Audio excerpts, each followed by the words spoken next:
Up at the top, we see the syntax of the SQL statement that we used in order to update this. So most of this should be familiar to you, but we use the update keyword instead of select or insert. And the next part is the table that we're going to be updating. So we're going to be updating the people table.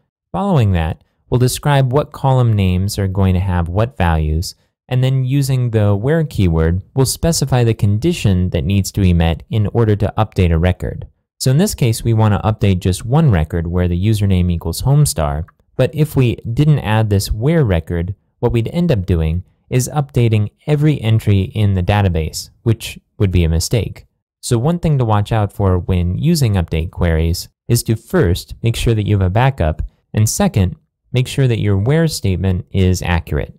Okay, so stepping back here, the syntax that we're using is using the keyword set, and that's going to be followed by a set of field names equals, and then the value that that field name is going to have. We'll separate each one of these pairs with a comma. So you see we have name equals Deepak, birth year equals 1969, favorite band equals the Monkees, and so on.